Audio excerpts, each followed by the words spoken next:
All right, we should be live. We should be in here now. Let me know if you can see me. Let me know if you can hear me. I think there are some problems with YouTube, unfortunately, at the moment. So don't be surprised if something happens. If you can hear me, please let me know in the comments if the audio is coming through. And we will give everyone a moment to roll into it so that nobody misses anything. Can everyone hear me? Let me know in the comments. I'm watching the comments. All right, it looks like my volume is working. YouTube has had problems all day. So I don't know if YouTube is going to have problems with this as well, but there have been major problems at YouTube for the past 6 hours or so. So I hope that doesn't impact the live stream. And I'm crossing my fingers that it definitely won't. But if there are problems, don't be shocked. Maybe they don't want, maybe they're trying to keep my message quiet. I really don't know. So we'll give everyone a moment. Obviously, we're going to talk about Rob O'Neill, the Bin Laden raid, some of the stuff he's been saying about me, some of the stuff he's been saying about other people, and teasing this big bombshell. I'm going to go ahead and ruin that one for him. I know exactly what it is. I'll tell you all what it is. So we'll even see if this big bombshell even comes out at this point. But I'll give everyone a couple of minutes to roll in. As always, get active in the comments, like and subscribe, get your super chats ready. Usually we do 3 or 4 topics when we do one of these videos. This one, given how much stuff there is to go through, we're just really going to stick to the UBL raid, and then we will have a couple quick hitters at the end, including, which I think you guys might all enjoy, we've got Benghazi back in the news. That's right. The Benghazi boys, or Benghazi guys, I should say, the guys who were in Benghazi have also, they did something, or one of them, I should say, did something that is, you're not going to believe it when I show it to you and tell you about it. You're going to be in a state of shock. It is one of the cringiest things I've ever seen in my life. Attacking people who can't come out and defend themselves, for lack of a better way to put it. Maybe we'll talk a little Shrek McPhee. If you guys want to talk about that in the comments, we can get into it. We'll give it just a couple more minutes, and we will get everyone in here, and then we will obviously get rolling once we get a few more in. That way, no one feels like they missed out on anything. No one feels like they didn't get an opportunity to watch what we're doing here. All right, give me 1 second. Real quick, while we're on it, I was informed today that apparently it's very difficult to search for my Instagram. You can find my Instagram, David _Hookstead, XD Hookstead. Apparently, I don't come up, according to some people, in the Instagram search results. I don't know why that is, but if you go to Google and type David Hookstead Instagram, it'll pull you right to my page. If what I'm trying to do is, I have my DMs open. Please do not make me regret this. I have my DMs open. If you have some information, a video, a tip, whatever it might be that you want me to see, send it to my DMs. I will investigate it. I've always been this way. My DMs are totally open for you all. Oh, people are saying my haircut looks nice. Thank you very much. It's grown out a little bit since I cut it. So actually, I'm going to throw this up on the screen. This is from Jordan Knowlton. He says, I would love for Red to come out, but I don't know if he ever will or should. So let me go ahead and address that. Let me go ahead and address that. And I'm going to do my best to be professional here. We're going to stick to videos of what Rob has said, articles that are out there. We're going to stick to what we know. And someone says they sent me a DM on Instagram and I missed it. It might have got caught up in spam. So I apologize. Resend it. Send it again. I'll have an eye open. So this is actually a good point. Let's start here. Do I think Red, who is the point man on the Bin Laden raid, ever going to go public? I would put it at probably a 95% chance that Red will not go public. I put it at a 5% chance. Maybe someday he could. Why do I put it at 95.5 and not 100 that he won't? I think what you will see throughout this video is becoming an increasing problem. I think you're going to see more people over time speak up, speak out. I can tell you, me personally, I've heard from more people from the Dev Gru SEAL Team 6 community in the last 6 months than I have in the last 5 years. And the reason for that is they are growing sick and tired of what is being put out to the public. A very specific tweet that we'll get into here was a breaking point for many of them. Does that mean Red will ever come out and speak about what happened? Highly unlikely. Almost 0%. There's more reasons he can't really come out and talk that I'm not going to talk about here right now. It's not, see, this is where we got to be very careful with what we say. I don't think Red's in a position where Red can just start a podcast. That's not going to happen. He's not going to come on this show. He's not going to appear on the Anti-Hero podcast at this time. He just can't. It's not something he can do, even if he wanted to.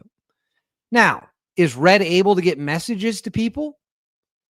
Is Red able to make it known what happened? Yeah. Are you going to see him on a podcast? Not happen. So that's where I think the Red situation is, whether or not he will come out. So why are we here today? Why, yet again, are we talking about the Osama Bin Laden raid? I was willing to let this go. I was willing to let the SEAL community, specifically the SEAL Team 6 community, they all know the truth. They all know their versions of the truth. They all know the stories they believe. They know the guys involved. Obviously 23 of them were there. And I think it's important, and if there's evidence out there that suggests that I'm wrong with what I'm saying here, please put it in the comments. There, as far as I can tell, none of the men there have publicly backed up Rob's version of events. That's important to know. There have been people who were there who have backed up the version of events that puts 4 people in the room. Multiple people from the raid have gone public with that version of events. That is a fact. You might not like that fact. You might not enjoy that fact. That's a fact. I see someone in the comments says Will Chesney did. Again, I'm not going to speak for Will. I believe Will said that he heard it was Rob. He was not in the room, or I don't even think in the stairwell when it happened. Could be wrong on that. If Will Chesney's watching this, like I said, my DMs on everything are open, so he's welcome to get in there. So I was willing to let this go. I was willing to move on and talk about other things. I had really gotten past the Bin Laden raid, whatever you want to call it. The chaos, the drama, whatever it might be. Then Rob decided to release 2 videos. In the videos Rob releases, there's a lot of serious teasing of a bombshell. And he comes after me. He comes after the Anti-Hero podcast. I don't particularly appreciate that. Rob can get in touch with me very easily. And I'm going to show you the videos about what Rob said about me, what he said about other people, implying we don't have sources, implying that only one person's spoken to us. And that's just simply not true. So someone says, ask Andy Stump. He knows. Andy had left SEAL Team 6 years before that, but there's an Andy video I'm going to show you. So why don't we go ahead and start with this? So this right here is Rob. And at this timestamp that we have right here, he's going to imply he's covered for people or covering for people to keep them out of prison. Now, obviously, this is an incredibly serious and troubling claim. What could these guys have done that they would need to be kept out of prison? We'll get into that. Let's watch what he had to say. There's a lot of details that are sort of coming out in the rumor mill that aren't true. And I left them out. Okay, let's stop it right there, actually. What's not true? What are the rumors that are out there that are not true? Is Rob going to say them? Is he going to say, hey, X, Y, and Z? If there's stuff he wants to debunk, he has a podcast, the Operator Podcast. He can come out and say it. Let's watch what he says. To protect people. Whether you're a professional welder. I got to get YouTube Premium, guys. And that's, we all did that for each other on pretty much every single mission. And it's not like we're out there breaking the law because we are the good guys. But sometimes shit happens. And we're not going to give ammo to people that might send people to prison. There are. What ammo could be out there that is going to send people to prison? We have rules of engagement. These are tier 1 operators. If they're doing their job, hitting targets, getting bad guys, even if there's collateral damage, no one's going to prison for that. Nobody is going to prison for that. So what is he talking about that they have to cover for someone to keep them out of prison? Again, we're already hitting landmines that don't make sense under the most basic level of scrutiny. Is the belief that if you shoot someone on target, you're going to prison? If there's an accident on target, not malicious intent, if there's an accident on target, you're going to prison. Of course, that's not what happens. We all know that, but this is the narrative he's spinning up. Probably all 4 branches, just because 4 branches, because, Space Force wasn't around yet, in prison forever for things like murder at war. That's kind of a contradiction, I think. I mean, you shouldn't go around killing people that don't need to be killed because not everyone's at war. But when people start to believe shit just because they want to, that's not quite true, and people, the guys like me protected, don't say what actually happened, and then it starts to bleed into my personal life, I'm going to defend myself at some point, and I'm not going to say everything. It doesn't really matter. I've told you what happened. So here we have that people are just believing things, and he's protecting people who will not speak up. Okay, Rob, who is not speaking up? Who are you protecting? You can't tease this and then not tell us what's going on. Can't do it. It doesn't add up. It doesn't make sense at all. So I ask you, the audience, what do you think it is? And actually, I want to see if I can do a poll in the comments. I don't know if I'm able to do that. Let me check it real quick. See if I can get a poll going. I don't know if I can. But all right, there's a second part of this video. It's at the 1947-minute mark. So I'm going to fast forward. Let's watch what he says here. Raid. Every member was there. I had just pulled aside a guy that... This is going to be critically important. I want you guys to focus on this. This is going to be a reoccurring theme, what you're going to see throughout the video. Rob is about to say that when they get back and do the debrief, they tell a fake story. Not the real story that he says publicly. He says his story publicly. That's the real story. What they said on the debrief, that's a fake story. They're lying after getting back from the mission. Why might he be saying this? Do you all remember a while ago when I told you there was a recording? And I didn't really tell you guys what that recording was because I didn't want to put too much out there and get ahead of my skis. There is a recording that many people from the raid have, many other people in the SEAL Team 6 community have, and people outside the community have, of the debrief post the Bin Laden raid. The recording on that debrief is Rob is about to say, and he is correct on this, the recording on the debrief is different from his version of events. And that, my friends, is critically important.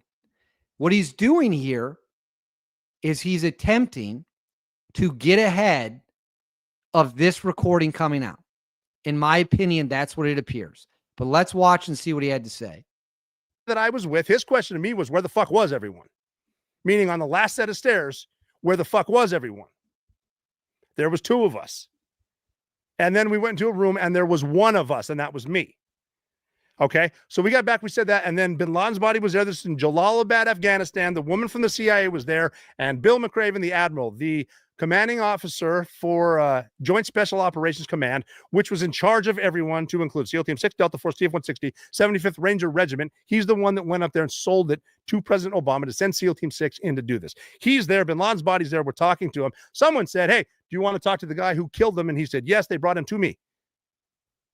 And then he put his hand on my shoulder. We talked about everything that happened. We told him the truth, the whole thing that I'm not going to tell yet. We told him everything. It's clean. Good. Admiral McRaven, I don't know if he went up with us. He went somewhere. The CIA lady went somewhere else.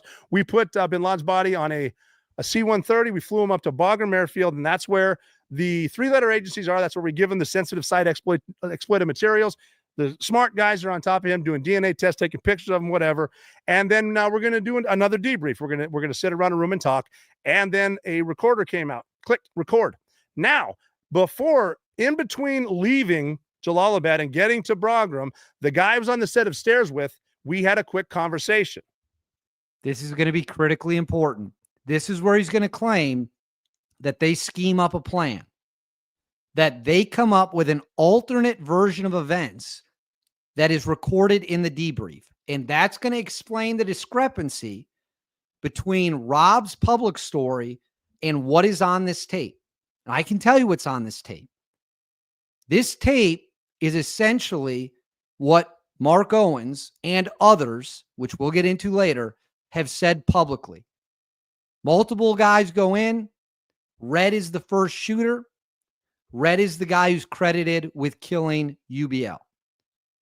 In this recording, Red does most of the talking, almost all of it. At no point in the recording does Rob take credit as being the sole shooter of UBL. That's a fact. We know what happened. And I decided we're going to clean this up. We're going to make it smooth. Everything's going to be great. Plus, we're all going to be best fucking friends for the next 60 years. And I'm never leaving the Navy because it's so awesome here. So when it was recording, we said something else. And again, it's probably recorded. Maybe not. But because there were guys in there that, I don't know, maybe wrote a book that they got sued. Well, now he's going to go on a rant about Mark Owens. So what did he just say there, though? What did he just admit to? He admits publicly that there is a recording, although then he tries to play it off. Maybe it wasn't recorded. It was recorded. It was recorded. That's not up for debate. We know that to be true. This recording coming out is going to present a very different story. The recording has not come out yet. The recording, I don't know if it technically is classified or not. I know the name of the person who recorded it, and I know there are people who haven't. Multiple people who haven't.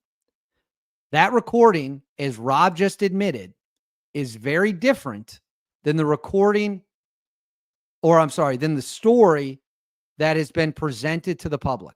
And he's telling us, he wants us to believe the reason for that is because there's some grand cover-up underway.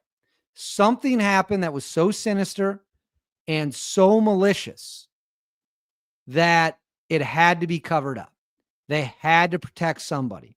We'll get into what that was. While we're on the topic, this is the other video that Rob decided to come out with. that kicked this off. Let's go ahead and share this tab. Let's watch it. I honestly believe that there's a huge conspiracy about whatever, man. Like I said, you can believe anything. I did see that happen. And unfortunately, well, in my, not unfortunately, but in my situation, if you're the only person to see something and you can't prove it, whatever. At this point, I'm not going to convince you. So the issue, I gave a tweet out because there are podcasts out there and YouTubers out there that just love to bash vets. I talked about it last week. I think it's wrong. First off, I have no idea what he's talking about there, that there's YouTube channels that love to bash vets. If you know of YouTube channels that exist just to bash vets, let me know in the comments. Let me know in the live chat.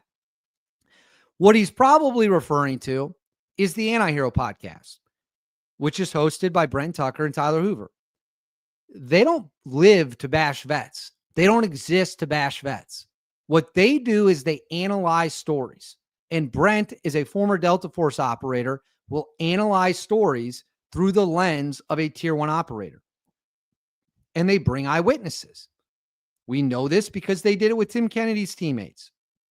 So yes, they have called out veterans. They have questioned veteran stories, Rob being one of them.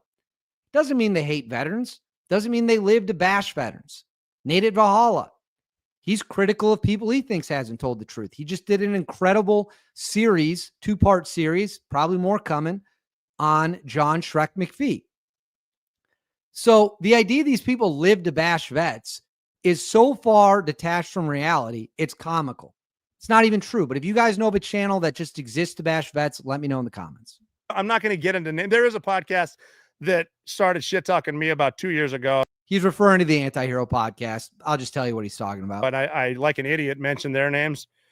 And now they got a lot more clicks because I mentioned their names, which is stupid. But now they're like making their living on trashing veterans. And they did bust a guy. I don't want to mention his name ever because I never did work with him. And I take guys at face value. There's really no reason to lie to me. I take guys at face value, but they seem to be trying to call out everyone who has more followers than they do, and they're trying to make a living. Again, what he's doing here, and these are the comments that spun this back up. Again, I was willing to let this go. I didn't particularly care much at this point. He's implying the only reason Brent and Tyler are questioning stories is because they want to make a living doing it. I'm not going to get into what they do professionally. I'm very confident Brent and Tyler are just fine. Very, very confident of that. I don't think that's at all what it is. I think they're trying to bring some accountability, and that's a good thing. People should be held accountable. Now, will podcasts always get it 100% right? Probably not. No one's 100% perfect. There's a big difference between claiming someone is out for money and then they're just holding people accountable. Those aren't the same things. And not just one podcast, but a couple different dudes, and a couple authors, a couple guys that work for different networks, different papers, different .coms, or some really good outlets, not even news outlets, because, we are at a place where there are different places that aren't your standard news outlets, and they're putting out better stuff. So, but they're jumping on a lot of different bandwagons because they bust one guy. They think everyone's busted, which is weird. But they go after the Bin Laden raid because that's just fun to do, but they have one source. That's it. Let me pause it here. I know what Rob's referring to. He's referring to a very specific SEAL Team 6 member of the raid. What he's alleging here is that SEAL Team 6 member of the raid is going around to people telling them this is what happened. And that's the only person anyone on these podcasts is speaking to. That I can promise you from my own I'll speak from my own personal experience. Not true. I've had multiple people reach out to me about a variety of different things. Couldn't be further from the truth. There's nobody going off single sourced information that I know of, particularly me. Let's continue. And they got a disgruntled source that told them stuff who has a history of fucking people over. And he was a Navy guy in the Navy, fucked people over, got out of the Navy, fucked people over, was still in the Navy. I apologize. From everything from video games to gear, getting it the illegal way. It didn't matter to him because, He's out. Fuck them. Goes to Hollywood. Fucks them over. Right, it's starting to drag guilty. a little bit. Trying to get the money back. And that's their source. One dude that knows he can get. The communists call these people useful idiots. Now we're it's fun for a while, and then you're wrong. So keep doing what you're doing. Be a useful idiot. It is what it is. But so now we're all idiots with one source who doesn't know anything more, but it gets better because now he's going to take a shot directly at me. And this is what started this back up. What people don't understand, hold on, I got to reposition my chair. What people don't understand, you can all ask Tim Kennedy, is when I decide I'm going to dig into something, when I decide I'm going to make phone calls, when I decide that I'm going to look into claims that have been made, I will go to the ends of the earth. Now, maybe I'm not quite right in the head. You guys let me know in the comments. Maybe my wires are a little off that I can get so hyper focused on something. But ask my fiance, whether it's Wisconsin Badgers football, military history, a movie I really like, the TV show Paradise, episode 7. Ever seen it? Excellent. When I decide I'm going to hyper focus on something, you're going to need the jaws of life to pull me off of it. You're going to need Delta Force and SEAL Team 6 to come in the middle of the night to get me to stop. It's that simple. So what do?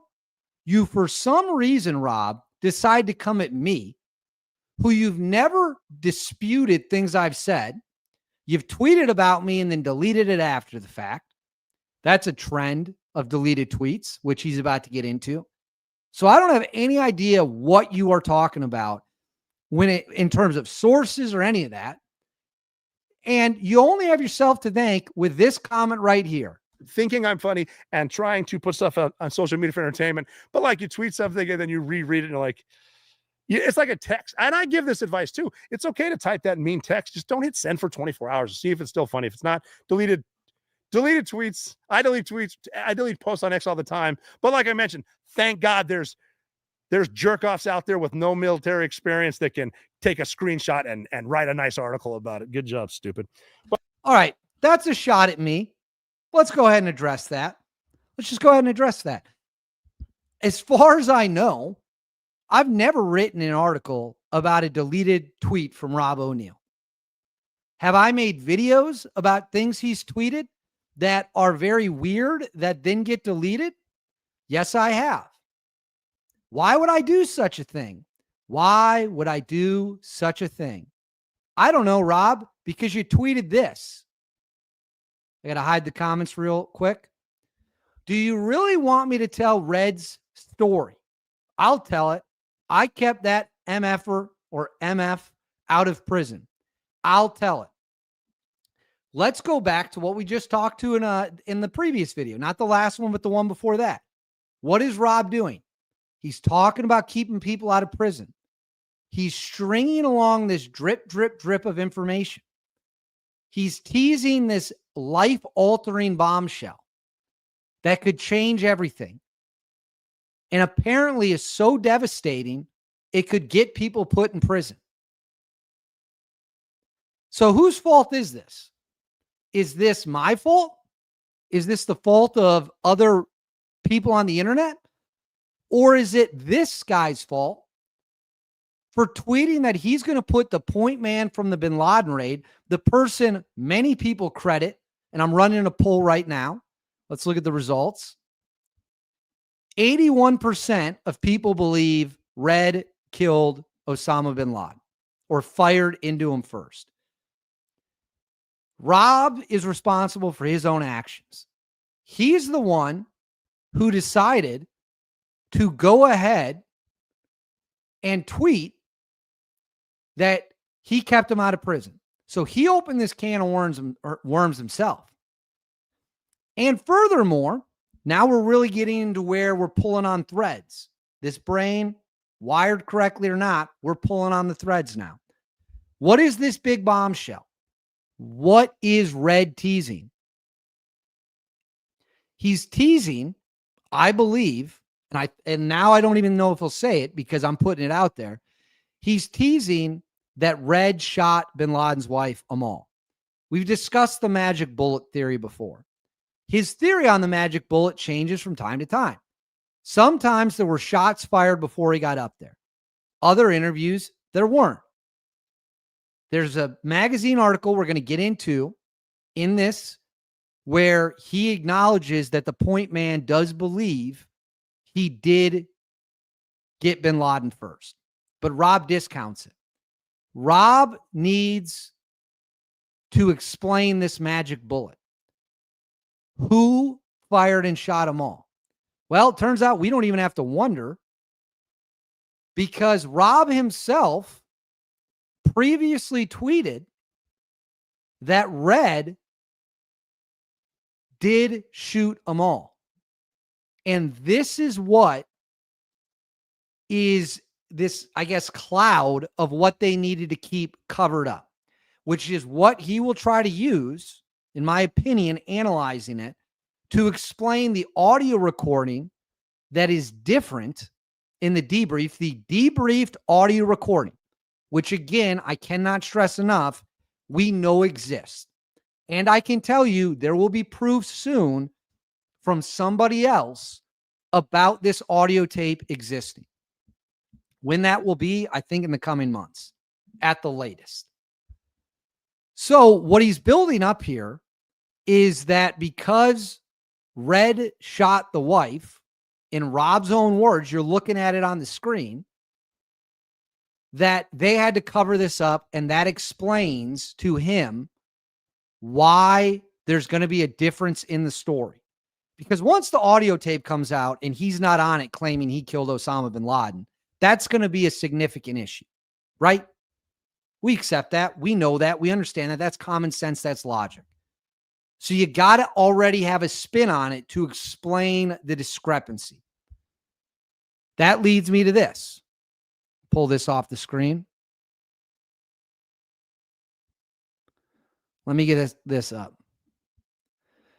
Have you all seen this video before? Hold on, got to get back on the screen. This video is rather old. Most people don't know it exists. The reason this video is interesting is Rob gets asked point blank, no pun intended, given what we're talking about, gets asked point blank if the point man, again, no pun intended, actually fired the rounds that killed Bin Laden.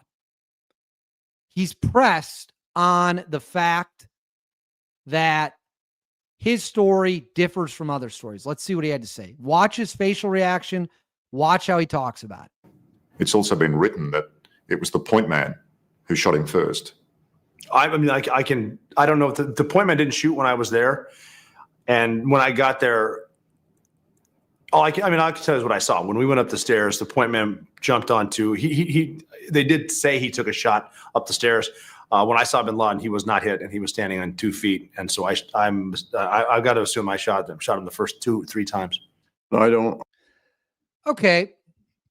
So now he's got to assume he shot him the first 2 or 3 times. Well, Rob's story now is that he shot him 3 times in the face. In that video, we can rewind it and watch it again. Doing good work for people, and Man. then they should be able to write books, I think. It's also been written that it was the point man who shot him first. I don't know if the point man didn't shoot when I was there. And when I got there, I can tell you what I saw. When we went up the stairs, the point man jumped onto, they did say he took a shot up the stairs. When I saw Bin Laden, he was not hit, and he was standing on 2 feet. And so I've got to assume I shot him the first 2-3 times. So now Rob doesn't even know how many times he shot Bin Laden. It's not the 3 lockdown. I want to know what you guys think about this video clip. Let me know in the comments in the chat right now. I'm watching the chat. Let me know in the comments what you think about Rob's answer to this. There's a couple problems with it. I think he just said there he heard or he was told they said the point man took a shot. They're using suppressed weapons. As someone who has used suppressed weapons, not in a combat situation, obviously, but I've used suppressed weapons indoors before. Not really relevant why. It was just we were having some fun. I've used a suppressed AR-15 indoors before. I still wear hearing protection. Do you know why I wear hearing protection? Because even a suppressed AR-15 indoors, you can hear the shots go off easily. Certainly if you're in a stairwell with the person firing the weapon, right? So how does he not know for sure in this interview whether or not shots were fired? Notice what else he doesn't say. He doesn't say when he gets up there, he sees his wife shot with a rifle round through the leg, right? Doesn't say that at all. Very interesting. Very, very, very interesting. So I want to know what you guys think about this video. Here we go. Assault avocado started stuttering on a simple question asked of him. He was caught off guard big time. Yeah, I would say that I would agree with that. Why would the point man go in and letting OBL stand to the side? Another great question that this story doesn't seem to answer. Now, what Rob will say is he tackles these two women. So we have the most wanted man on the planet, and Rob gives great credit to the point man, saying he believes these two women might have SVES. So he pushes them out of the way. If he believes they have SVES, he just iced Khalid bin Laden. Why would he not immediately get rid of both of them? You have an adult male, if you believe Rob's story, who is unharmed, could also be armed, could also have an SVES on. And instead of the point man finding that threat and eliminating it, he doesn't shoot the two women who he thinks could be bombers. He pushes them against the wall. If you guys believe that, let me know in the comments. If you don't believe that, also let me know in the comments. So right now at the poll, I did a poll 20 minutes ago. We're going to end the poll. 80% of you said you think that Red shot him first. There you go. I'm going to end the poll. Poll's over. All right, let's go ahead and throw this up on the screen. Another great question, another great point. This comes from Jordan. Weird how two people are on a staircase with 23 operators on the ground. Yeah, where is everybody? Again, and Brent made this point when they did it, you can hear the rounds going off. You can hear the gunfire erupting. I can tell you for a fact that dudes were racing through that house, according to people who were there that I spoke with. They were racing to get to that area. But in Rob's story, he somehow finds himself with just him and the point man. So for those of you who haven't seen this before, there is another version out there from Matthew Cole, who's a journalist. This comes from the Team House podcast with David Park is one host, and Jack, oh my gosh, I can't believe I'm forgetting this. Jack Murphy, who's the guy on screen right now. Let's see what Matthew Cole has to say. Off the brand necessarily, or at all. We've heard a lot about the Bin Laden raid. There's a lot about it in your book. We've heard a lot about O'Neill and Bissonnette, a lot out there about those guys. Tell us about this one operator whose call sign was Red. Red. Yeah, well, Red should be known as the SEAL operator who fired into Bin Laden and effectively killed him in Pakistan in 2011. He was at the head of the stack that went up. I think, in fact, as it happens, he also shot Bin Laden's son on the second deck. And as I understand it, and I think as I reported in the book, he fired two shots, at least two shots. The first hit Bin Laden, grazed him somewhere, not quite clear if it was the hip or the leg, but then he got him center mass. And at that point, Bin Laden fell back into the room and onto the ground, a key detail, because everyone else who came into the door afterwards fired into him while he was down on the ground, according to my sources.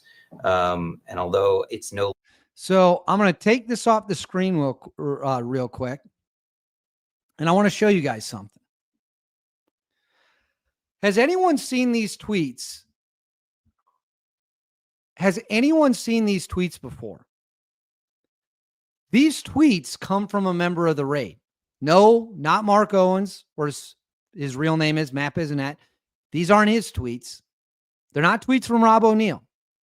They're tweets from someone who was there. They're archived. You can find it if you look hard enough. I'm not going to tell you where because I don't want to blow the guy's identity. He says Rob did not shoot UBL first. The first man in the room shot him center mass first. Biz shot center mass second. Rob was number 4. Rob did shoot him in the head after 3 others shot him. We'd agreed not to shoot head or face to preserve for ID reasons. We're just stating the facts associated with the event. Rob was a solid operator, would have stepped in front of a bullet for any of his teammates and risk getting shot in the face to defend his country on hundreds of direct actions. While we may have disagreements, he deserves respect. That is another guy from the raid who came out publicly and backed the version that is starting to become more and more accepted. There weren't just 2 SEALs. There were multiple, Rob being the 4th in, according to a member of the raid. So even if you want to discount everything Matthew Bissonette has said, and you want to say, I believe everything Rob says, I believe nothing Biz says, I believe only Rob's stories, I don't care about any questions that might be raised. The fact of the matter is this. The person who sent these tweets was there. And his story matches up with Matthew Cole's story.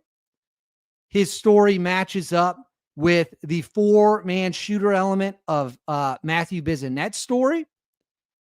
I'm just giving you guys what people are putting out there. Let me know in the comments, in your super chats. If you got super chats, if you have a question, send me a super chat. All super chats obviously get answered.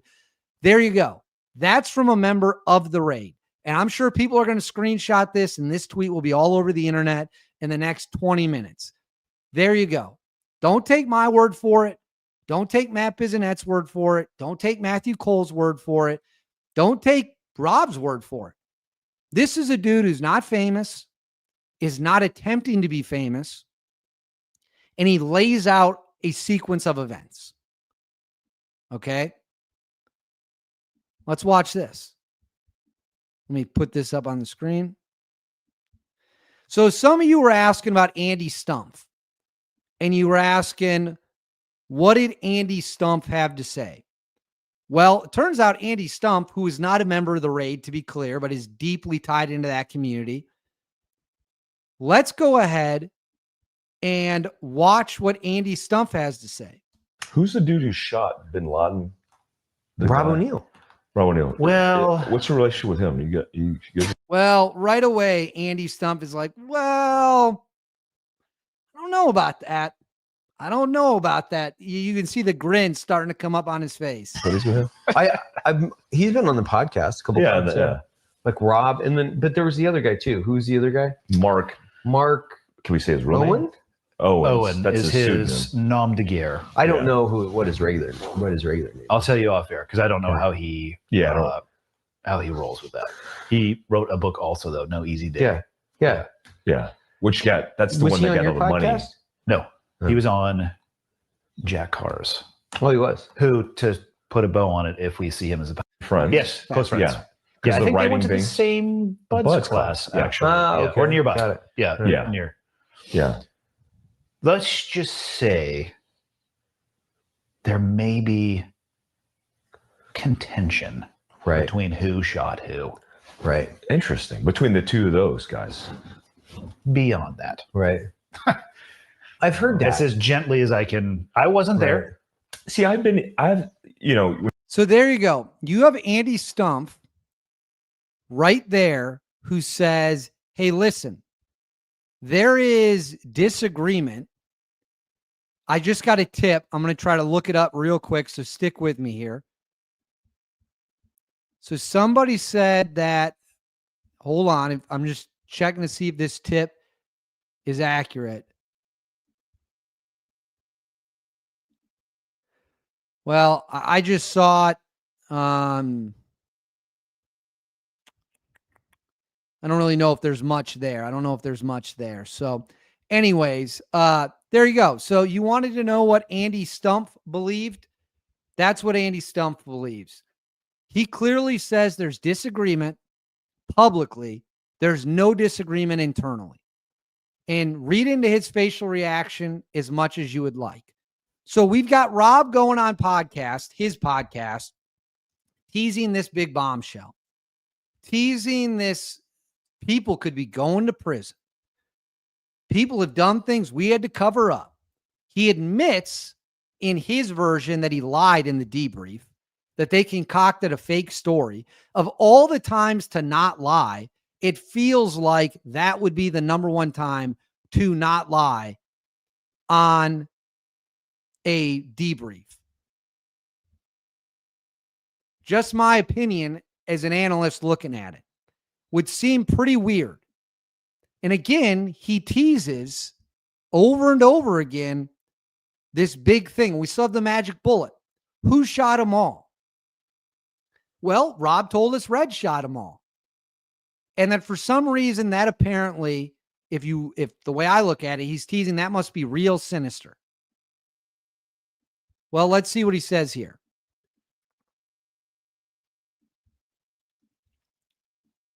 Oops.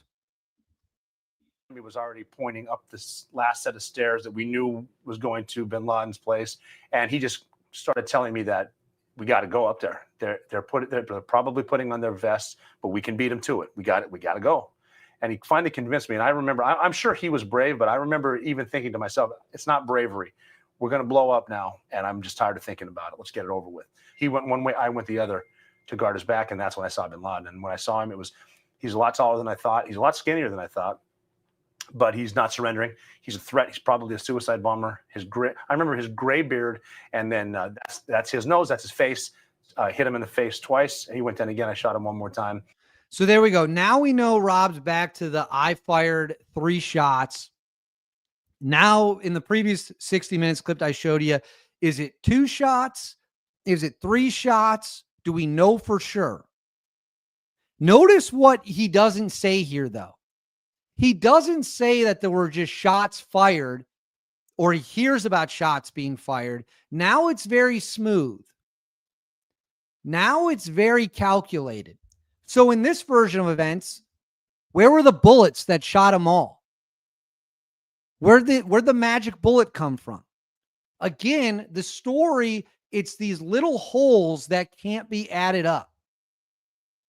It's these tiny things that don't match. In some stories, the point man takes some shots. In other stories, this detail is left out. It makes you think. Now, speaking of that, let's watch this. Guys in front of me, and they are going to split off now because they need to clear these. There's bedrooms and hallways on the second floor. So you want to clear the level before you go to another one. You don't want to overextend. So they're clearing it. Now I'm the last guy in the line, but I turn into the number 2 man because the number 1 man, his first threat is that stairwell right in front of him. So he just holds that and I come up behind him. So the way that works is he's not going to move. Anywhere you look, your gun needs to go. And when you're looking at a threat, I'm not looking away from it. I'm keeping it there. So a guy comes up behind me and my job is to look back. And I will tell him through a squeeze that we have enough. So he doesn't need to fuck around. I'll squeeze him. He'll know this means I have a guy with me. This means we're going. So I got him like this, and we're out of guys. And I want 2 more because he's looking. He'd already taken a shot. Oh, now he's back to taking a shot. Now Red is firing again. In this version of events, Red has now fired rounds through an area that I guess we don't know. What was he shooting at, Rob? What did he hit? This is a small interior part of a house on a stairwell in a small little hallway. I struggle to believe a SEAL Team 6 operator is not able to connect that bullet to where he goes. Furthermore, when he fires the round, if you believe this story, he doesn't follow the round. He tackles 2 women. So who was he shooting at? We know he didn't shoot the 2 women he tackled, right? So who was he shooting at? Why didn't he follow that shot? It's a good question. Now, I'm not going to be able to play this thanks to the fact anytime I show a Sean Ryan clip, I run into issues, let's just say. So I'm going to read it to you. I have the transcript open so you can all see it as well. It says, and I moved from this point from the eighth guy to the second guy because everyone else went to the right, to the left, because they're going to want you to obviously clear the area before you move on. But now we're down to 2 and we're pointing at the last set of stairs. And above it, there's a curtain. Make note of that. It looked like kind of a shower curtain, but it was a green olive drab type thing. And we can see they sort of backlit. Backlit. According to everyone who's there, the power's knocked out. The CIA, for anyone watching in Pakistan, if you didn't already know, the CIA took the power grid down. If the CIA took the power grid down, where is the light coming from that is backlighting Osama bin Laden? Is he up there with a mag light? Is he up there flashing a light everywhere? Does he have a lantern? There's no power. There's no ability to turn the lights on. The CIA made sure of it. So how is he backlit at all? It's an interesting question. All right. Then he says, they're sort of backlit. There's people moving, and we assume those are the S-bombers, but bin Laden's in there. And the guy in front of me took a shot before we got there. So now again, the point man is shooting again. So we've got it flipped, flop, shooting, not shooting. What is going on? And now in this version of events, there's a light on.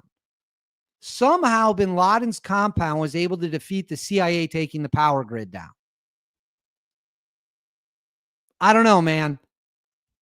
I got a lot of questions. So let's see what he says further down here.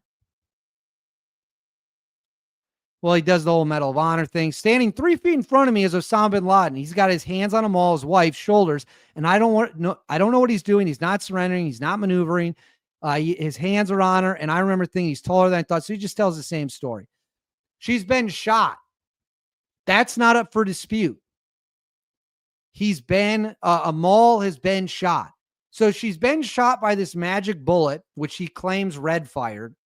That accounts for how Red didn't shoot Osama bin Laden, instead shoots the wife. And she's still on her feet, being used as a human shield. I don't know, man. You tell me. Fortunately, we have an actual tactical expert who can share a little insight on this, and his name's Brent Tucker. Brent Tucker actually addressed this point in his Anti-Hero podcast. Let's watch what he had to say about how this claim is tough to believe. Hopefully everyone is still with me and is excited to get to this part. I said earlier about when we read the one article that said that Red from the stairwell took a shot into the room where bin Laden was standing in the doorway. If this curtain was here at the top of the stairs, which is where he places this curtain, how could the one man see bin Laden standing in his doorway? Right. So right now we have the stories are starting to conflict, and they're starting to go off in very different directions. Right. So I don't believe that this curtain is here. Again, this curtain has to be here though, because if this curtain is here, then Red could not take the shot into the doorway. So this curtain comes out of nowhere. I also find it to be very odd. I've been in many, many, many houses overseas. You don't find a curtain blocking the stairwell. They do weird things. I'm not saying it'll never happen, but a curtain blocking a room, see it all the time. A curtain blocking a stairwell, unusual. Seems like a good way to fall down the stairs. Oh, that's a good point. So again, this narrative of and he also says it's backlit and they can see people moving. I didn't even back know and Brent forth. talked about this. Backlit from what? It's a zero lume night, and everybody agrees, including you, Rob, that there are no lights. It is dark. So there you go. That's Brent Tucker. I didn't even realize that he talked about the backlit part. I knew he talked about the insanity of the curtain. So we're not done yet. Has anyone seen this video before? You might recognize the guy on screen in the camo hoodie. That's me years ago. Good looking haircut still. It's one of my favorite hoodies. Still got the Wisconsin football helmets, just a little bit different. Let's watch Rob tell his story to me, and let's see if we hear anything about shots being fired or any shots being fired by the point man or anything like that. Guys, because going up in an urban combat environment, they can throw things down. But I'm like, we're going to blow up anyway. I got to watch this. And the point man, they're separated by 10 inches in a banister. Two grown men with guns that want to kill each other. And he just whispered to him. He said in two different languages, Khalid, come here, Khalid, come here. And Khalid came out kind of confused. And that's like major psyops, some counterintelligence. He confused him. He was armed. He said, what? Boom. He blasted him. Because in Zero Dark 30, they show that where the sun peeks around and the guy just smokes them right away. They sort of did. I mean, I think Zero Dark 30 was made by guys that knew guys that were on the raid. I don't think anyone on the raid helped. I mean, hey, if the movie's on, I'm watching it. It's good. But it didn't quite go down like that. And then we didn't whisper to Osama at the end. But they did whisper to Khalid, confused him. Brilliant tactics. And then we went to the floor where Khalid was living. Everybody except the number one man went right and left to clear, because you don't want to leave unknown spaces. So this is important. He's got eyes on the point man. He just watched the point man take out Khalid bin Laden, the son. He saw that with his own eyes. Let's listen to see if he sees these magic bullet shots that ring out. As you go up, but we're in a hurry, so maybe they will. And I ended up being one guy behind him, and his job as the point man is to point forward, and everywhere his gun looks, he looks, but he's holding security up. My job is to look back and have positive control, so I can tell him when we have enough guys, I don't need to say anything. I just squeeze him. Now we're up. And so it's him and me. So it's nonverbal communication. Yeah, I don't like, even in combat, other than Marines in heavy combat, because they don't have radios, they have to yell, and Marines are just awesome. But I don't like when guys make a lot of noise, because you might as well be yelling where you are. So just everyone, like if you turn a corner and go up. So and this is years of tactics. Anyway, the point man saw above him, at the top of the stairs wasn't a door, it was a curtain. And he could see people moving behind it. And now he doesn't know it's me. He knows it's one of his guys. He doesn't give a shit that it's me. Who it is. Right. And it was never drawn up this way. It's just sometimes life happens. And so I'm here, and he just started talking about how we got to get upstairs. And he eventually convinced me. And I remember looking back, and I wanted 4, I'll take 2. But then I remember he knows we got to go. He's right in front of me, and he was brave. But for me, I remember thinking, not bravery, like here we go. I was thinking, okay, now we're going to blow up, and I'm just tired of thinking about it. Here, I'm going to know what it feels like to face a suicide bomber, and that was it. And I was like, go. And so he went up, he moved the curtain, and he tackled the people that he thought were suicide bombers, which to me is probably still the bravest thing I've ever seen. Balls the size of a basketball. Honestly, in his defense, if and when it went this way, I went that way. Here we go. And right there is Osama bin Laden in a doorway, 3 feet in front of me. And he's got his hands on his. I can close my eyes and see it whenever I want. So he's standing up. His arms are on Amal bin Laden, his wife. And you'll actually, if you look up her interview, the suicide bomber. I got to take him now. And that was in the blink of an eye. I shot him twice, and I shot him again as I moved her. So twice up here, once down there, and then I. All right. So I'm going to pull this off the screen. What didn't you hear in that video? What did you not hear Rob say happen? That the point man throws these rounds through a curtain, shower curtain, whatever you want to call it. That part's completely removed from this story. In this story, he just tackles the women. Amal is still healthy enough after taking a rifle round through the leg to be used as a human shield. And then he takes the fatal 3 shots. Do you believe that? Serious question. Do you believe it? Let me know in the chat if you believe it. I'm going to be right back. I'm going to go grab a drink. If you guys need a drink, now would be the time to get one. If you got any super chats, fire away. I'll answer when we get back. Give me probably a minute and a half, 2 minutes, because I've got more stuff to show you.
All right, we're back. We're back. Thanks for sticking with me. Hold on.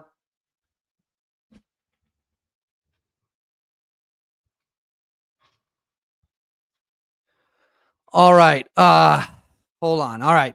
Thank you for sticking with me. All right, I'll see what comments we got here real quick. See if we got anything good, because there's something really interesting I want to show you here. All right, let me throw this up on the screen. This comes from the first time ever that Rob spoke publicly. It comes from Esquire.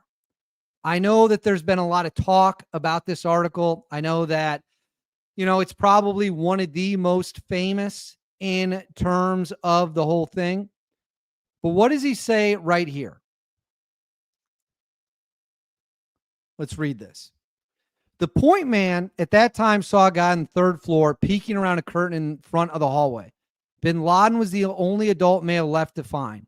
The point man took a shot, maybe 2. Now maybe the point man's fired 2 shots. Very different from what we've heard before. That actually is exactly what Matthew Cole said. Matthew Cole said the point man takes 2 shots. 1 hits center mass, 1 hits somewhere else on the body. In this, Rob is now admitting the point man maybe takes 2 shots at very close range, mind you, because we're interior, in a building, in a hallway, in a stairwell. The man upstairs disappeared into the room. I didn't see that because I was looking back. I don't think he hit him. He thinks he might have. Interesting. So now he's saying the point man might have taken a couple shots. He thinks he hit him. I don't think he did. And then when I get in there, Bin Laden is up on his feet and still rocking and rolling. There's another part again. It's right here. Hold on.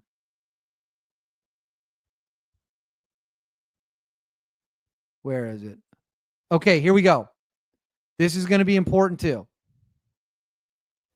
The shooter, who's Rob, said he and the point man participated in a shooters-only debrief with military officials around a trash can in Jalalabad, and then a long session at Bagram Airfield, but they left some details ambiguous. The point man said he took 2 shots and thought one may have hit bin Laden. He said his number 2 went in the room and finished him off circling the drain. So he's admitting that in this debrief, the point man is saying he got bin Laden. And then people came in and fired more shots as he was circling the drain. Then it says this was not exactly how it had gone down, but everyone seemed satisfied. Earlier government versions of the shooting talked about bin Laden using his wife as protection and being shot by a SEAL in the room. But subsequent accounts from officials and others like Bissonnette further muddied the story and obscured the facts. Facts according to Esquire. What the 2 SEALs did discuss after the action was why there'd been a short gap before more assaulters joined them on the 3rd floor. Where was everybody? The point man asked. I told him we just ran thin. So he tells the same story here that McRaven came over to him, very emotional, which he says in that new episode of his. I think in here, let me see if it says it. Okay, here it goes. Yep, this is what I was looking for. Let me pull some up just to make sure.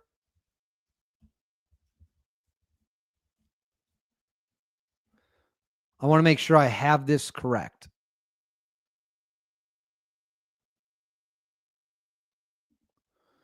Where is it? Let me see.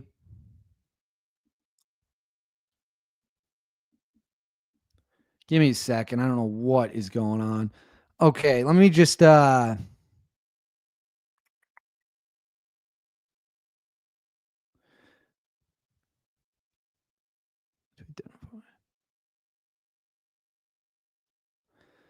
Okay, so this gets a little confusing, but I'm going to read this to you right here. I'm just looking at him from right here. He moves his hand out of his face about 10 inches. He's got a gun on a shelf right there. The short AK he's famous for. He's moving forward. I don't know if she's got a vest, and she's been pushed harder than both. Well, she's been shot at this point. So now she's not only been shot and is still being used as a human shield, she might now also be a bomb.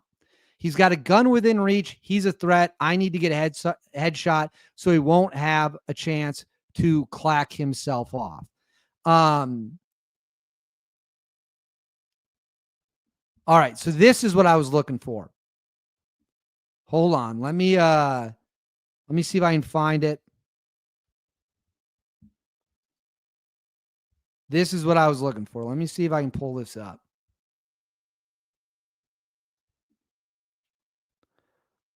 I'm pretty sure I can. Just give me a moment.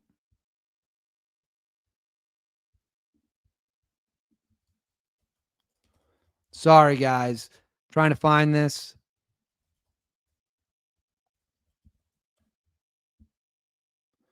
Okay, yep, this is what I was looking for. Now we got it.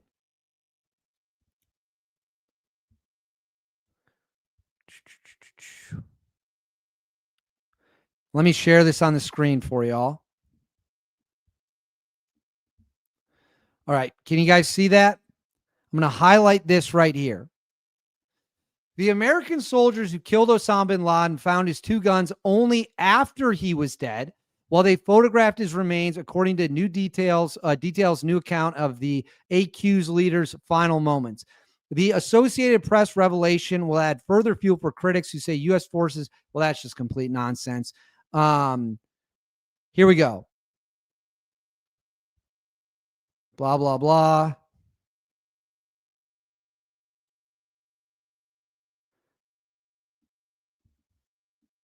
So moments later, as the Americans photographed the body, they found an AK-47 rifle and a Makarov pistol on a shelf beside the door he had just entered.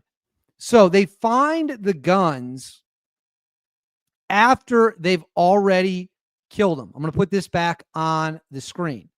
This is back from the Esquire article. What does he say? He's got a gun within reach. That's what Rob claims. They didn't find the guns until after he was dead. So which is it? Did they have a gun within reach that Rob saw, or the guns found after he was shot and killed? It really can't be both. It's one or the other.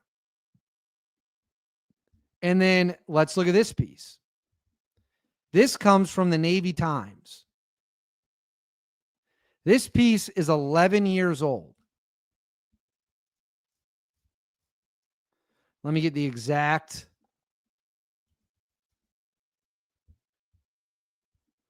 I'm going to share this. It says the version in No Easy Day had the point man's first shot getting Bin Laden, followed by the author entering the room, firing into his torso after he collapsed.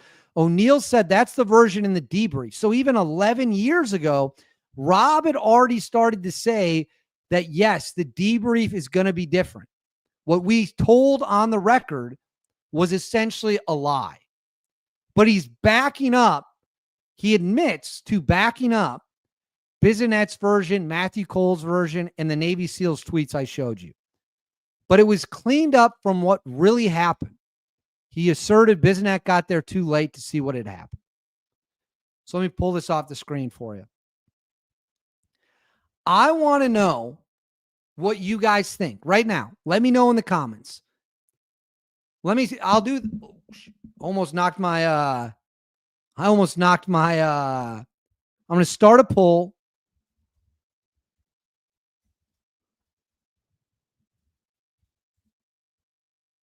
So I just started a poll. Vote in the poll, please, and let me know in the comments. Here's what I think is going to happen. So I've laid out a bunch of interviews for you. I've laid out articles for you. I've laid out a bunch of stuff for you. I want to know what you guys think, because I'm going to give you my theory.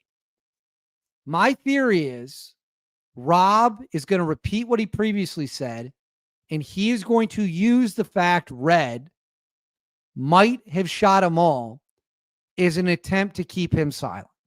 He is going to talk and claim that that's what happened. Here's what else I will tell you. Red shooting them all is in no way a war crime. It's in no way attempted murder. It's in no way outside the rules of engagement. They believe all adults in this compound could be bombers. They believe all adults in this compound could have weapons. It is totally within the rules of engagement. It's not even a good bombshell to share, even though you already tweeted it, Rob. And I know Rob's going to watch this if he's not currently watching here in the comments right now. So we've got a poll going. Right now, 9% of you believe Rob. If you believe Rob, explain to me in the comments why. Explain to me in the comments why you believe Rob.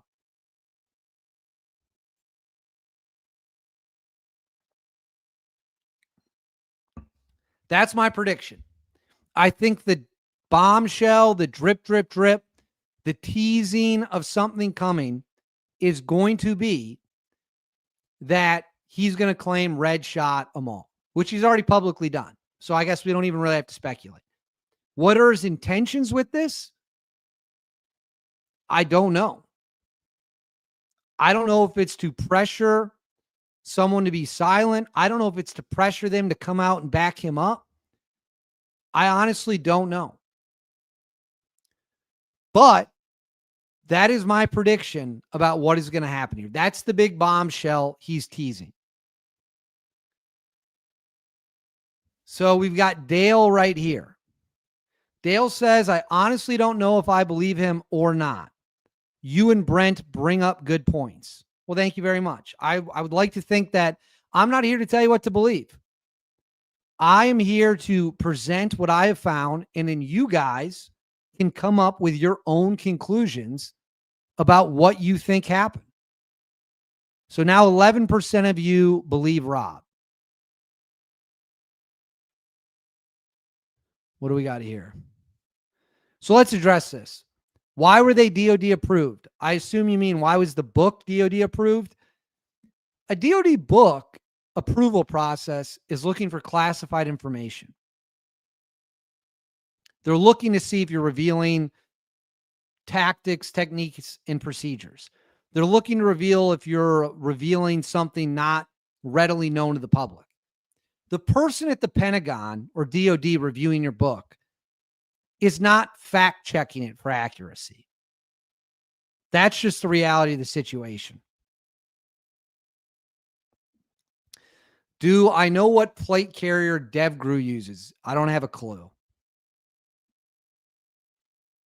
So we'll get some more votes in this poll. Okay, I'll address this.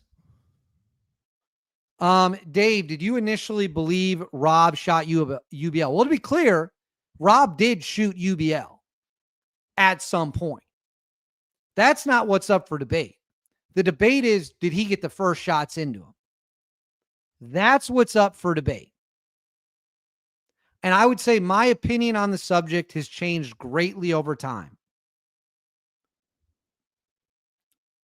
Someone says, can someone tell me if Matt Bissonnette is red? He is not. He is not. He writes about the point man in the book. He is not red. He's never claimed to have been the guy that killed UBL. He was on the raid. That is true. What else do we got here? Keep them coming. Keep them coming. Let's see what the poll results are. So now it's down to 10% of you. So roughly 10% of you. We got our first super chat of the night. Madman 26. Weapons in reach, standing with them all, and there's zero light. Come on. All this is going on while you can't see crap. Yeah, I mean, you do need, yeah, that's a lot of great points. We've got the government saying that the weapons, or reports saying the weapons are found only after the fact. He's saying he could see one right there. So there's two totally different things. Amal, who's been shot, we know that for a fact. She's also on her feet, being used as a human shield. In fact, let me show you that video if I can find it. Give me a second. I'm going to load this up.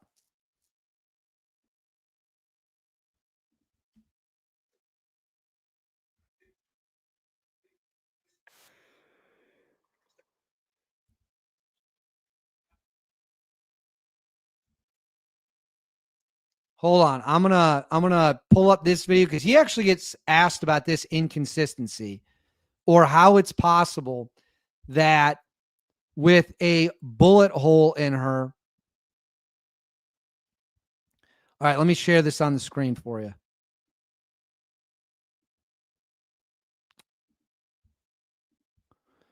Let me put this up on the screen for y'all. So they actually ask him. This is Jeremy Slade and Matt Kubler. I've shown this clip before. This is one of the best interviews in terms of finding information, finding him to ask questions. And oh, someone had a very interesting comment I just saw. So he's asked about Amal being shot here and how she's able to be shot and a human shield at the same time. Let's watch it. Two sources have said she was on the ground, she was shot. I've never really heard you say whether you shot her or not, but that's the first time I've ever heard you say, and it sounded to me as if you said, you're talking about that gap, that she was shot when you first looked up and you said, there's Osama Bin Laden. And she had been shot. Well, I mean, I didn't see her get shot either. I saw her shot when I got in there. But she was standing, because you said he had his hands on. He had his hands on her, yeah. Okay. She wasn't on the ground. I put her on the bed. Tough chick. So I think she, yeah.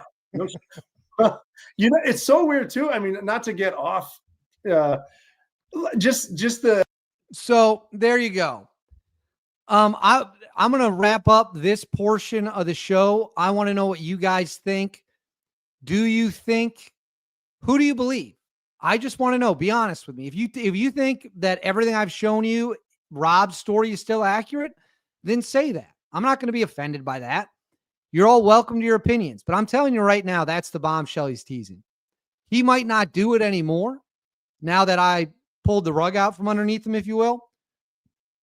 The big drip bombshell was going to be that the point man shot them all. And for some reason, due to that, they had to engage in a huge cover-up.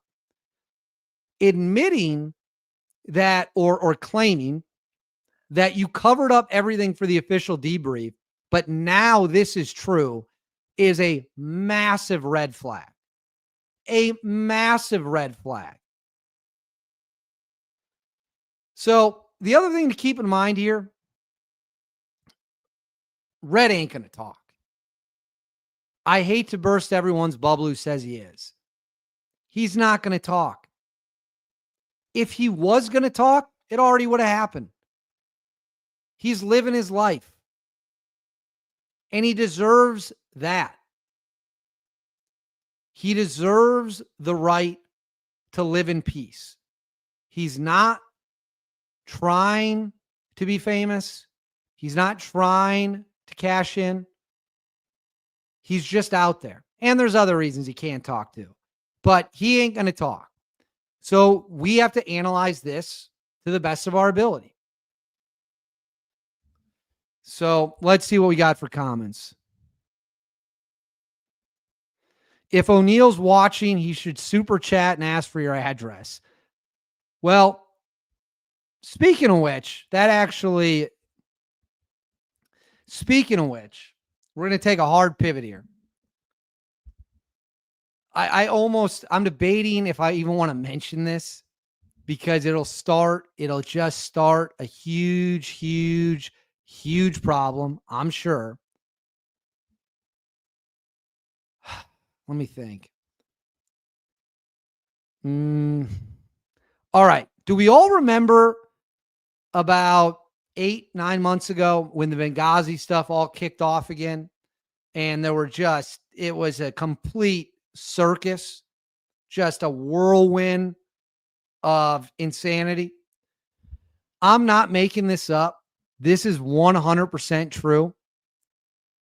One of the guys from Benghazi wrote a song, and in it trashes, the way I hear it, the 2 Delta operators who flew in from Tripoli to rescue and help.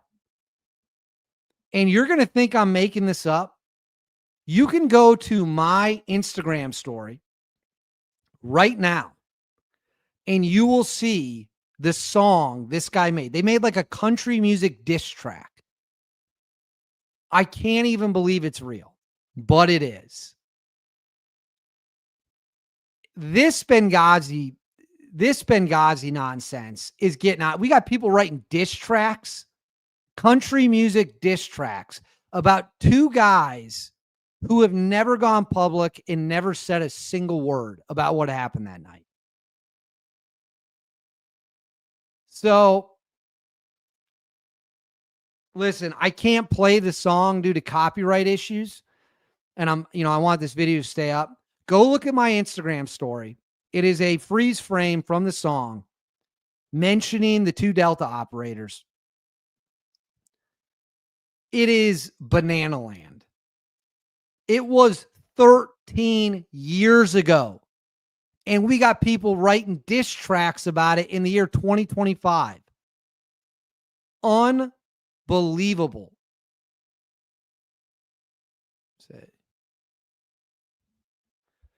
So enjoy that. Get a good laugh of that out of that. If you got any super chats, feel free to send them. If you've got any questions or thoughts, feel free to send them. I'll answer some questions here. Yeah, you can find it on my Instagram story. I'll actually pull it up to make sure it's still up there for you. I couldn't believe it. I could not believe it when I saw it. Yeah, it's still there. A country music diss track.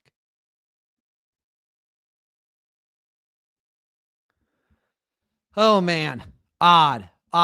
Very odd. Well, anyways, I'm going to cut this one a shade shorter than usual. I'll answer some questions. We'll go back and forth. If you got some super chats, send them in. And let's just see what you guys got. This is a good question. Can the details of the raid be FOIA'd from DOD or Naval Special Warfare? No, they cannot. Tier 1 units have an exemption to FOIA most of the time.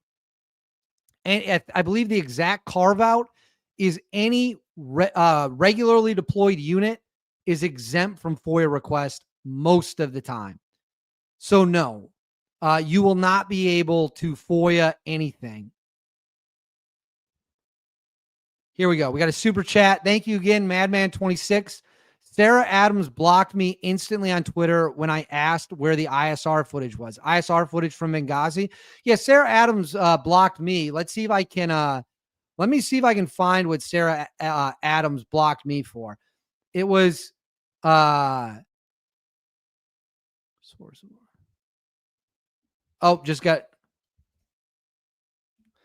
All right, let me see if I can find Sarah Adams. Oh, I might not be able to search my DMs for because let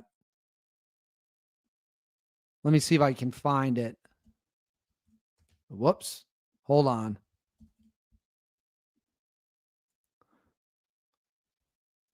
Oh, yeah, here it is. I'll show it to you. Sarah Adams blocked me for this.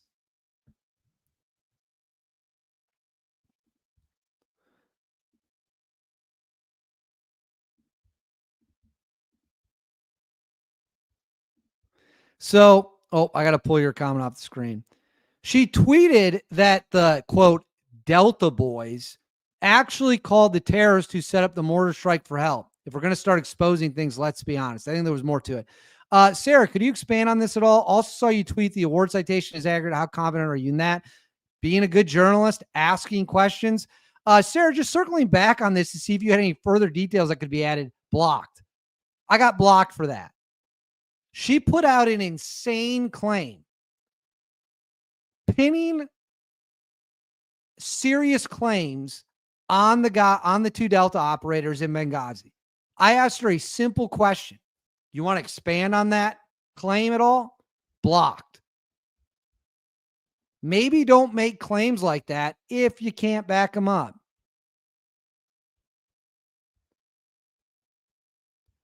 All right, what else do we got here?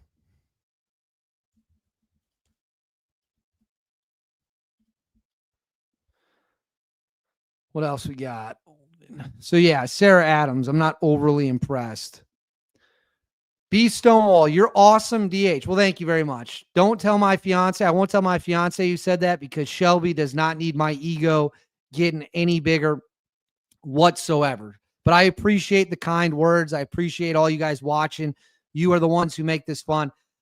Yeah, so go look up the Benghazi song, the country music diss track that was written 12, 13 years after the fact. What are we doing, guys? What are we doing?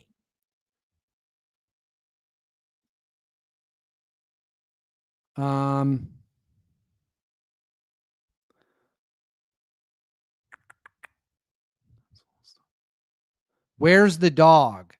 Oops, not what I was. Should we go get the dog real quick? Should we see if he wants to? I'm pretty sure he's on the couch eating and watching TV. I can go grab Dusty real quick. Or maybe Shelby will bring him in. Let me see. Hold on. That might be better. Maybe he won't.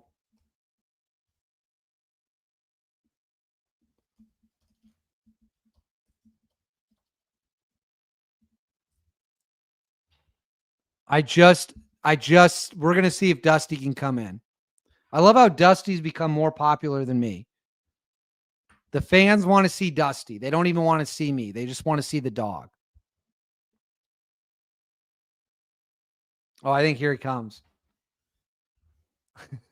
Oh, my.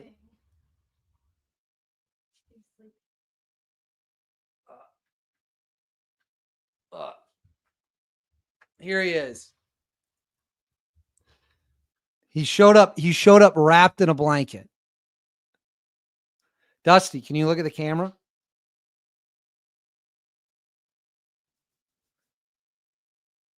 How you doing? Dusty.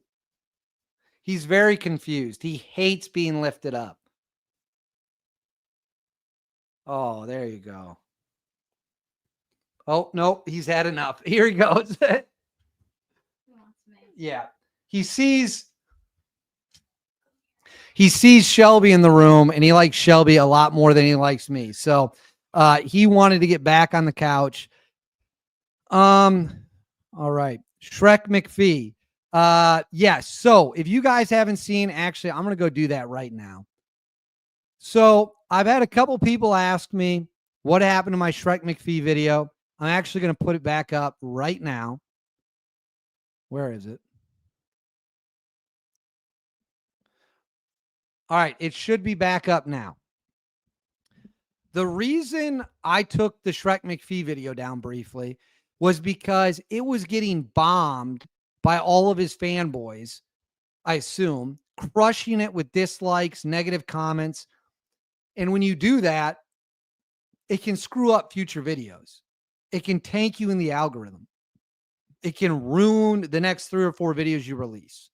I don't know if you all know that, but that's true. So the McPhee video's back up. I wanted to give it a little bit of time. And people didn't even listen to what I had to say. All of the people just came and crushed me. So yeah, I mean, Nate, go watch Nate's videos. I think you guys will be fascinated by what's in them. And that's where that's at as of now. Nate's released 2 videos, and they're pretty in-depth, extensive. I don't know if Nate will be releasing more videos. I don't have a clue. But so that is why mine briefly disappeared from the internet. I was hoping to avoid the wave of it getting crushed and destroying future videos. I just put it back up. So mine is back up again. I don't know if has McPhee said anything. Let me pull up, see if he said anything. Doesn't look like he did.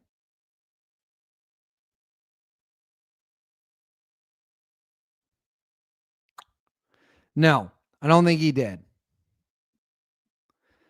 All right, I'll take a few more questions. Yeah, Nate posted 2 of them. So check them both out if that's something you're interested in.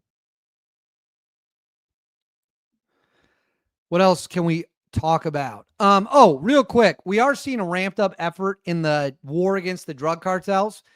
If that's something that interests you, I have been making videos about that. Increased action against the drug cartels. I think it needs to happen. I think it should happen a long, long time ago. I think that it is insane these cartels have been allowed to do what they're doing, and we need to do something about it, and we need to take these scumbags out. End of story. I don't know how anyone can defend not hammering them after what they've done to this country. They are horrible, horrible people. They are animals with 2 legs, and they have poisoned and killed our people. And so, yeah, I think the drug cartels should get absolutely smoked. I think they should get obliterated. And I'm not going to apologize for saying it. What's the point of having the world's greatest military if we're not going to use it to crush bad guys? So I'm going to end the poll now that I had up.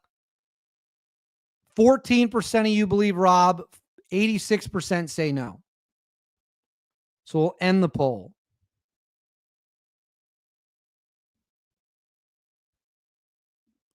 All right, what do we got here? Richard, finally caught a live video. Keep going with the great videos. Been following a while. Thank you very much. I try to do at least 1 video a day, 1 regular video a day that you guys can check out if you want. If you're looking for something interesting, please do. Please comment. Please like and subscribe. Obviously, follow me on Instagram or Twitter.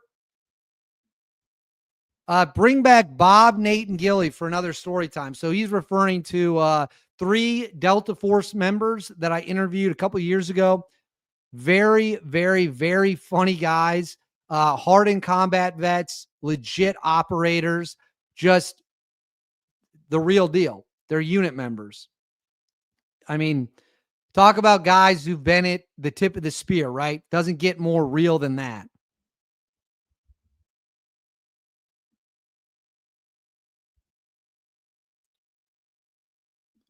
Someone says, do you really know who Red is, or are you lying? Why would I lie about that? And if I was lying about it, someone from the team could easily call me, ask me what his name is. And when I can't provide it, they're going to immediately be like, you're lying. Do you think those conversations haven't happened? Do you think these guys aren't fact checking me like I'm fact checking other people? It's a close-knit community. They all are in the know. So no, I wouldn't lie about that. What would be the advantage of lying about that? Edgar, that was a dumb question.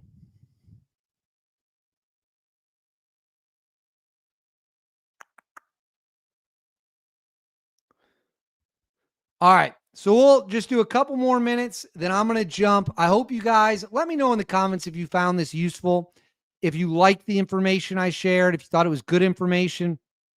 Every comment helps me kind of get an understanding of what you guys are interested in seeing, what you guys want to see, and all that stuff. So please let me know if you like these kind of videos, if you like these kind of topics.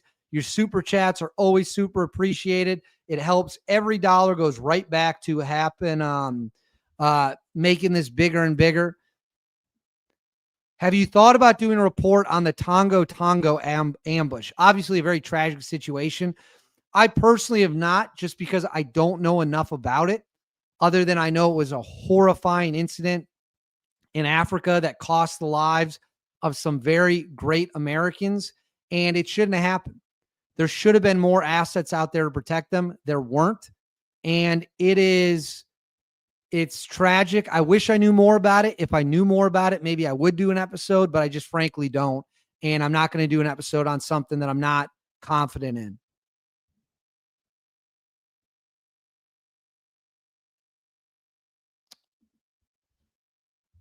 All right, keep it rolling in.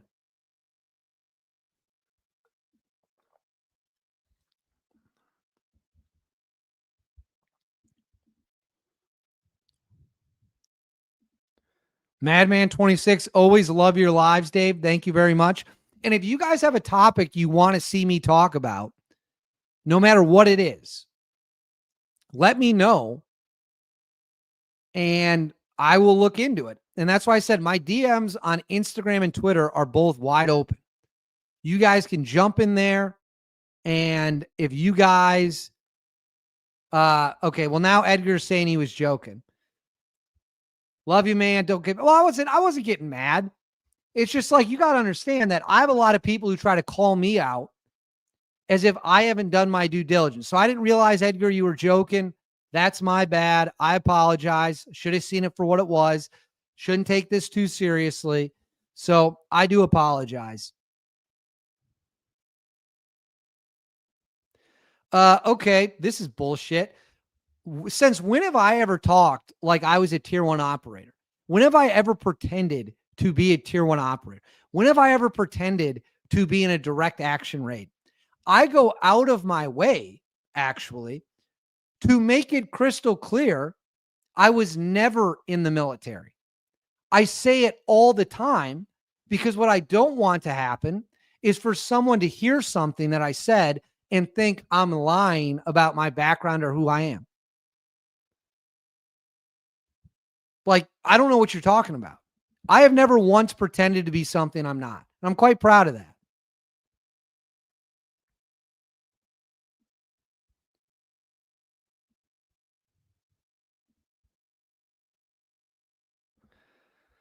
Now we got people being idiots in the comments section.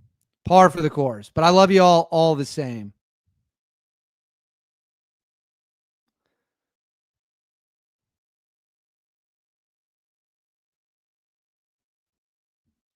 This is a good point. We all have the right to ask questions. This is America. And in America, you pay taxes that fund the government, fund everything, and we have freedom of speech. And you have the right to question things put out for public consumption. That's the difference between us. That's the difference between us and North Korea, us and Russia, us and China, us and most of Europe, to be quite honest with you. So never apologize for questioning things. Never apologize for being skeptical of things. It's a sign of a healthy society. We should do much more of it, not less of it.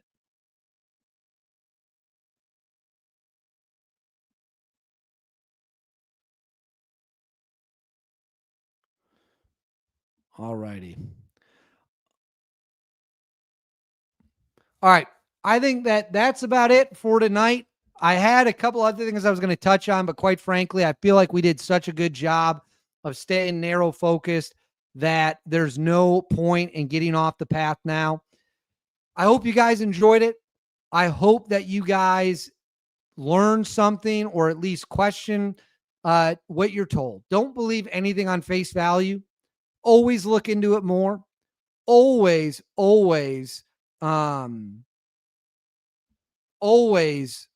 look for as much information as possible. Shout out to Tommy Malott and the state of Montana, by the way. I lived in Montana for a little bit. Great state. Awesome state. Love Montana. Love the Bobcats. Love Montana State Bobcats. Love them.